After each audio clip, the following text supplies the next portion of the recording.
Hello student, हम previous year question paper discuss कर रहे हैं जो आने वाली सभी एग्ज़ाम्स के लिए बहुत ही इम्पोर्टेंट होने वाले हैं, क्योंकि आने वाले समय में नर्सिंग फील्ड में हर एक जगह वैकेंसी निकली हुई है। उन सभी के लिए एंट्रेंस एग्ज़ाम होने वाली है, तो उन सब के लिए ये एमसीक्यूज़ बहुत इंपॉर्टेंट होने वाले हैं। सो प्लीज़ आप हमारे चैनल पर बने रहिए।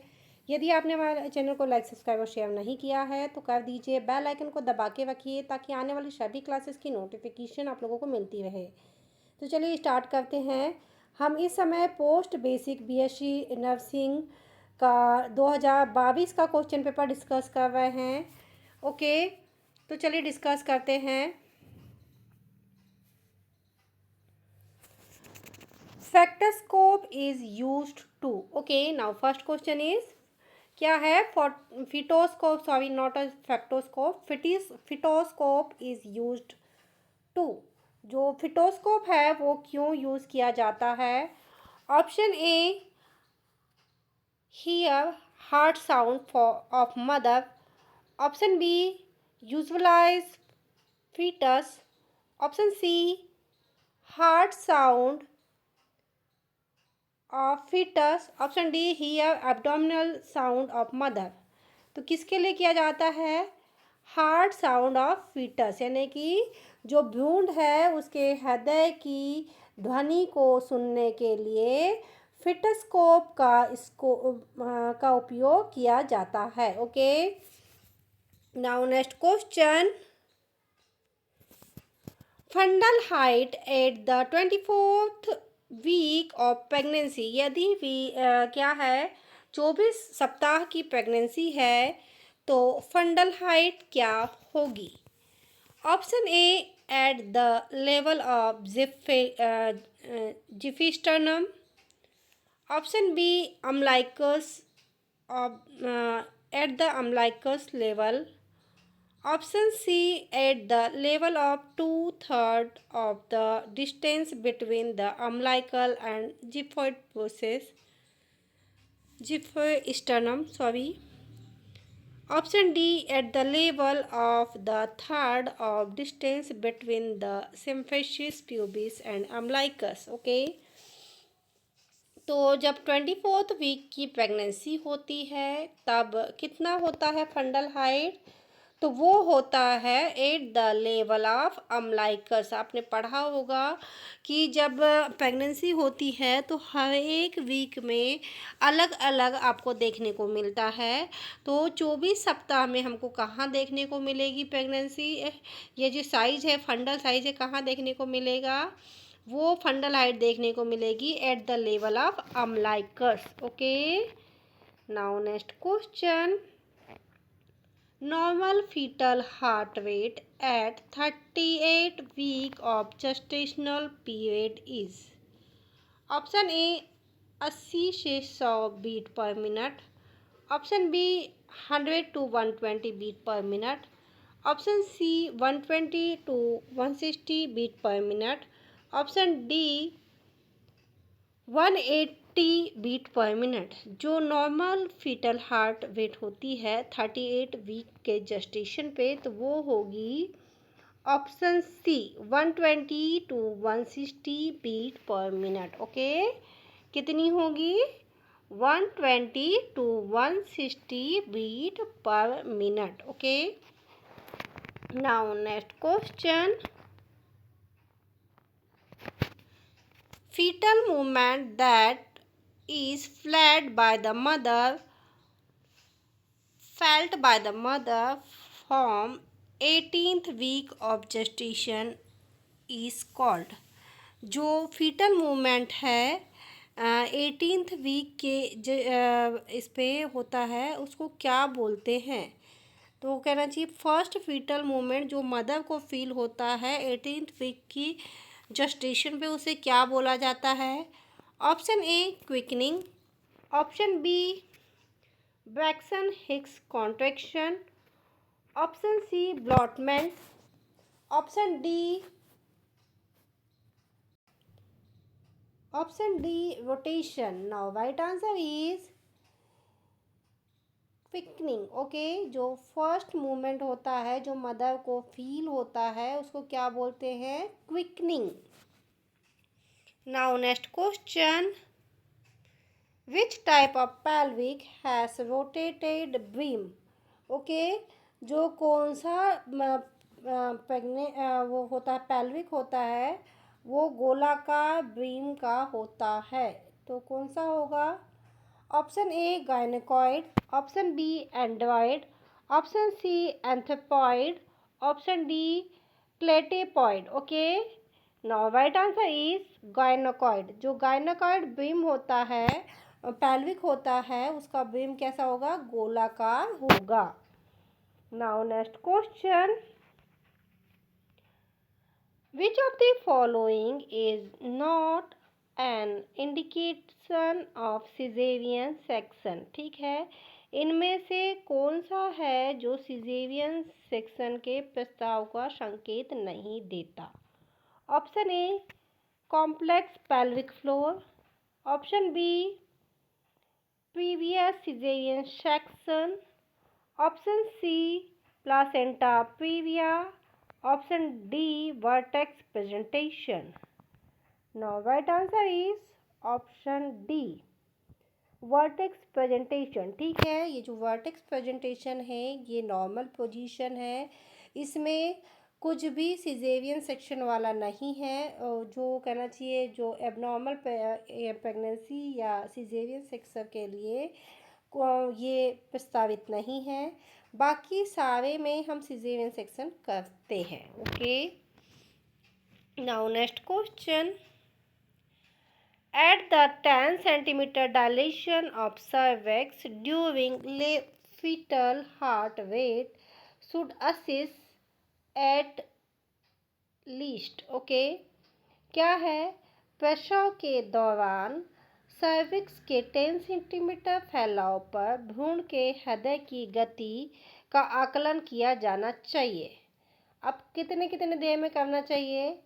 Option A before each contraction, option B योवी 50 मिनट, ऑप्शन सी योवी 30 मिनट, ऑप्शन डी योवी 10 hourly. Now right answer is योवी 15 मिनट। यदि ठीक है आपके सर्विक्स का जो डायलेटेशन है वो 10 सेंटीमीटर हो चुका है तो हर 15 मिनट में हमको फीटल वेट चेक करना है। Okay, now next question. A mother in labor has been pulsing effectively for 1 hour. Primary physiological need mother in between contraction is। ठीक है, अब ध्यान से सुनिए क्वेश्चन क्या बोल रहा है। एक माँ प्रसव के दौरान 1 घंटे से प्रभावी रूप से धक्का लगा रही है। ओके, संकुचनों के मध्य माता की प्राथमिक शारीरिक आवश्यकता क्या है?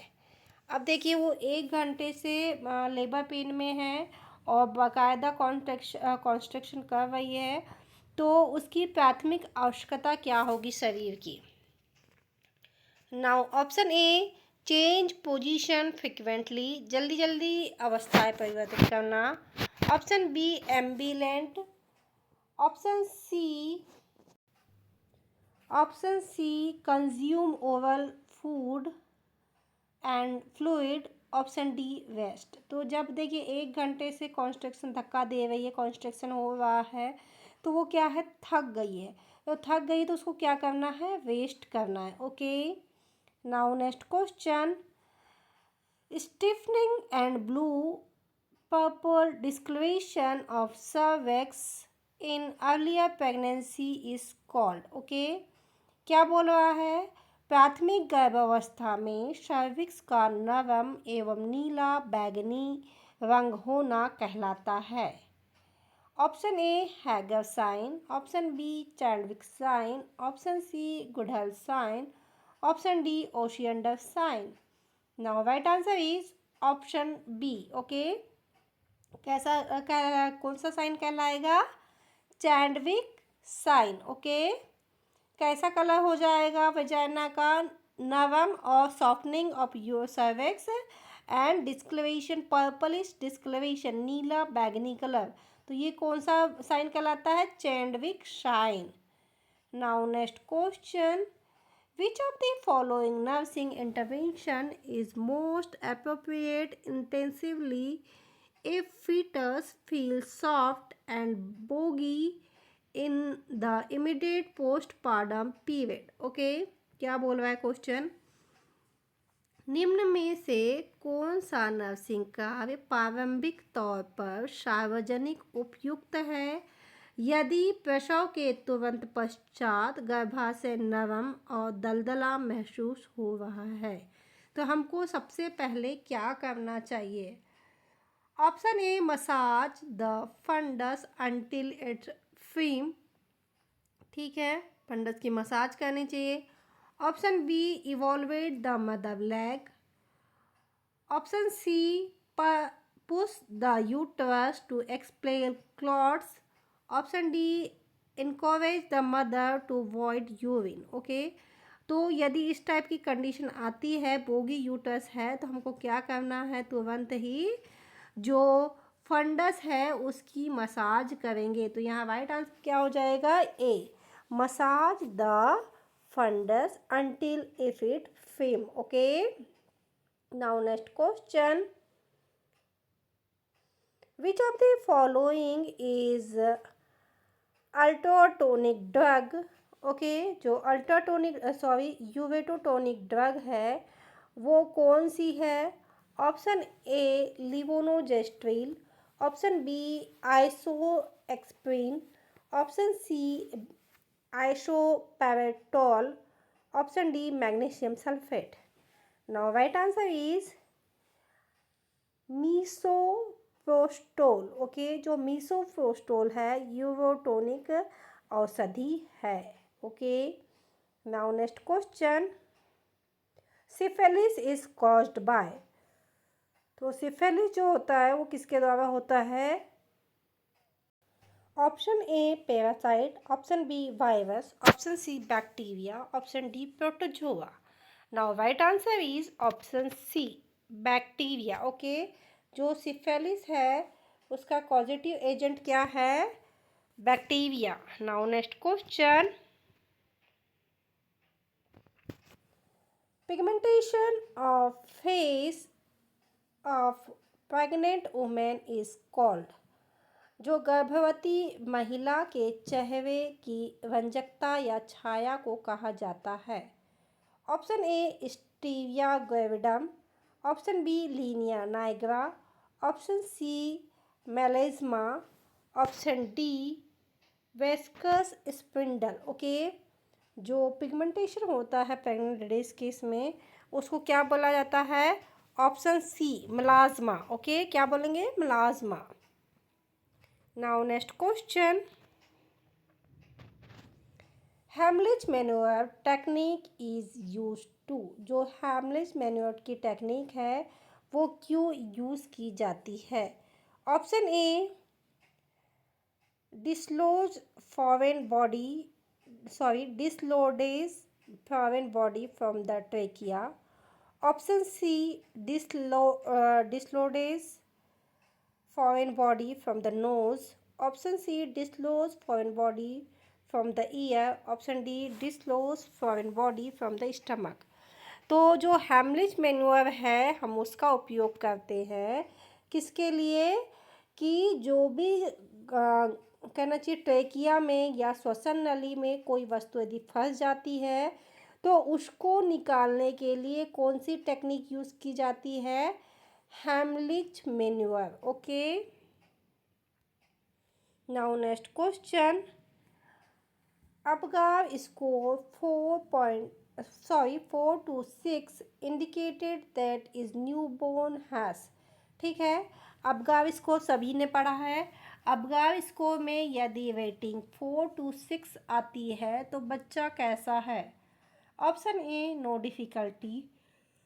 Option B, moderate difficulty. Option C, severe distress. Option D, no sign of variety. Okay, तो क्या है राइट आंसर? क्या होगा? ऑप्शन बी, मॉडरेट डिफ़िकल्टी, यानी कि उसको थोड़ी प्रॉब्लम है और यदि 7 के ऊपर आता है स्कोरिंग तो बच्चा नॉर्मल है, कोई प्रॉब्लम नहीं है, लेकिन हमारे यहाँ स्कोरिंग क्या है 4 to 6, यानी कि थोड़ी सी प्रॉब्लम है उसको।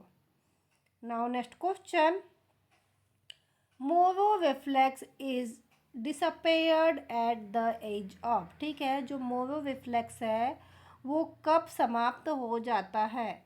Option A 9 to 10 month, option B 7 to 8 month, option C 5 to 6 month, option D 3 to 4 month. ठीक है, जो मोरो रिफ्लेक्स है वो 3 to 4 मंथ में ख़त्म हो जाता है। Now next question, the first stool of newborn is called. जो फर्स्ट स्टूल होता है न्यूबॉर्न का उसको क्या कहा जाता है? Option A meconium, option B colostrum, option C melena, option D haemo haematochezia. Okay, तो जो फर्स्ट स्टूल होता है न्यूबॉर्न का उसको क्या बोलते हैं हम? उसको बोलते हैं म्यूकोनियम। ओके, और जो फर्स्ट ब्रेस्ट मिल्क होता है उसको क्या बोलेंगे? Colostrum. Now next question, which of the following is a not a part of tetralogy of Fallot? Okay, इनमें से कौन सा है जो टेट्रोलॉजी ऑफ फैलेट नहीं है? ऑप्शन ए pulmonary stenosis, option B ventricular septal defect, option C arterial septal defect, option D right ventricular hypertrophy। तो इसमें चारों में कौन सा ऐसा है जो टेट्रोलॉजी ऑफ फैलेट का हिस्सा नहीं है? ओके, तो वो नहीं है option C arterial septal defect, ये नहीं है, बाकी के सारे टेट्रोलॉजी ऑफ फैलेट का हिस्सा है। नाउ नेक्स्ट क्वेश्चन, किलोप्लास्टी की सलाह दी जाती है? Option A club foot, option B congenital dysplasia, option C cleft lip, option D cleft palate. Now right answer is option C cleft lip में चीलियोप्लास्टी की सलाह दी जाती है। ओके, ये सर्जिकल रिपेयरमेंट है जो क्लैप्ट लिप के लिए होता है। Now next question, most common characteristic associated with nephrotic syndrome in children is? Option A generalized edema, option B bright red in the urine, option C increased urine output, option D hypertension। Now right answer is option A generalized edema। Now next question,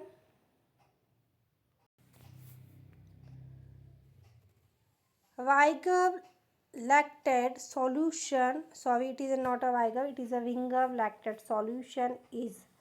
तो जो Vigar lactate solution होता है वो किस type का solution होता है? Option A hypotonic, option B hypertonic, option C isotonic, option D colloid. No right answer is isotonic. जो विंगर लैक्टेड होता है वो कैसा होता है? Isotonic. Now next question, clubbing of fingers is sign of? Option A acute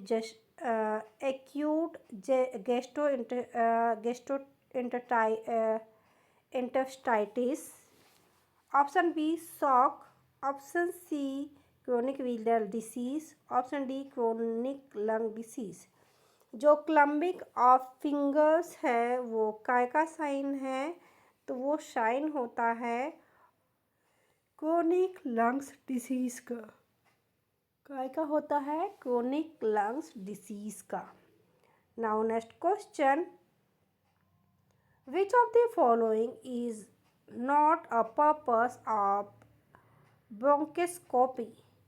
Option A to visualize the tissue of trachea bronchi, option B. To remove foreign body from the trachea bronchitis. Option C. To administer medicine in trachea. Option D.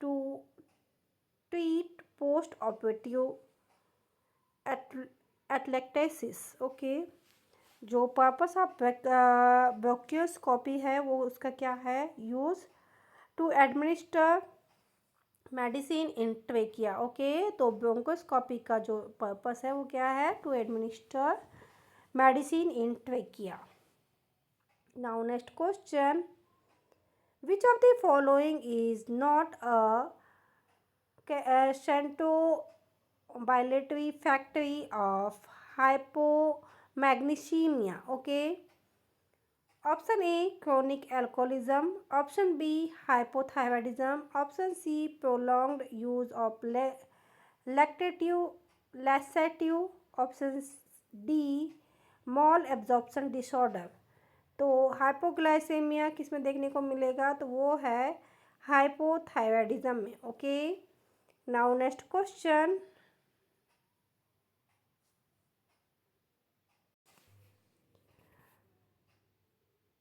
The test used to measure junction function and examine size, shape, motion of cardiac structure is ठीक है तो क्या है ऐसा कौन सा test है जिसमें हम क्या करेंगे हार्ट का शेप साइज मोशन फंक्शन ये सारी चीज़ चेक करेंगे okay option A echocardiogram option B electroencephalography option C electrocardiography option D electromyography तो ऐसा कौन सा टेस्ट है जिसमें आकार आकृति गति और फंक्शन के बारे में हम जांच करेंगे तो वो करते हैं इकोकार्डियोग्राफी ओके इकोकार्डियोग्राफी से हम क्या करेंगे जो करना चाहिए पेशेंट के हार्ट उसके शेप उसके साइज़ और फंक्शनिंग की जांच करी जाएगी okay now next question which of the following is the cardiac biomarker option A creatinine option B heparin option C hypotonin option D trypsin okay तो कौन से है कार्डियक बायोमार्कर तो वो होगा option C troponin okay troponin is the cardiac biomarker okay now next question obstruction in the blood flowing from the left atrium into the left ventricle is called यदि left atrium से left ventricle के में जाने के लिए blood flow में जो भी ऑब्स्ट्रक्शन आ रहा है उसको क्या बोलेंगे option A mitral regurgitation option B mitral valve prolapse option C mitral stenosis option D aortic regurgitation now right answer is option C mitral stenosis ठीक है यदि लेफ्ट आर्टरियम से लेफ्ट वेंट्रिकल में ब्लड फ्लो होने में जो भी obstruction आता है उसको क्या बोला जाता है मिट्रल स्टेनोसिस ओके ये जो टर्मिनोलॉजी है बहुत ही इम्पॉर्टेंट है सो प्लीज़ आप इन्हें ऐसे के ऐसे ही याद रखेंगे now next question The part of upper stomach move up into the lower portion of thorax through the diaphragm is known as तो क्या है आमाशय के ऊपरी हिस्से का डायफ्राम से होकर वक्ष से निचले हिस्से में पहुंचना कहलाता है option A inguinal hernia option B hiatal hernia option C epigastric hernia option D umbilical hernia Now right answer is option B hiatal hernia okay now next question a longitudinal tear or ulceration in the lining of anal canal is called? Option A, anal fistula. Option B, hemorrhoids. Option C, prostatitis. Option D, anal fissure. Now, right answer is option D, anal fissure. Okay. Longitudinal tear and ulceration in the anal canal. वो क्या कहलाता है? Anal fissure. Okay. Now, next question.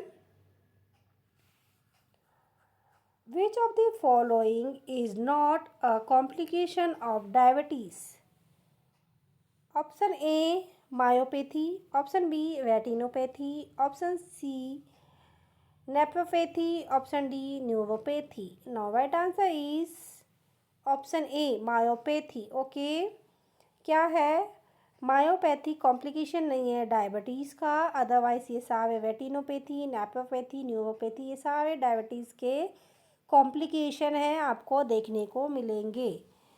So student, ये थे बहुत ही important MCQ जो post basic BSc nursing entrance exam के 2022 के क्वेश्चन पेपर से लिए गए हैं। इसके रिमेनिंग एमसीक्यूज़ हम क्लास वाइज डिस्कस करते रहेंगे, क्योंकि यदि ये एक ही क्लास में डिस्कस किए तो काफ़ी 3 से 4 घंटे की क्लास हो जाएगी। इसीलिए हम लोग 30 के बंचेस में हम इन क्लासेस को कंप्लीट करेंगे। सो प्लीज़ आप हमारी क्लास में बने रहिए। यदि आपने हमारे चैनल को लाइक, सब्सक्राइब और शेयर नहीं किया है तो जाके कर दीजिए। बेल आइकन को दबा के रखिए ताकि आने वाली सभी क्लासेस की नोटिफिकेशन आप लोगों को मिलती रहे। आने वाले सभी एग्ज़ाम्स के लिए आप लोगों को best of luck. Thank you for watching.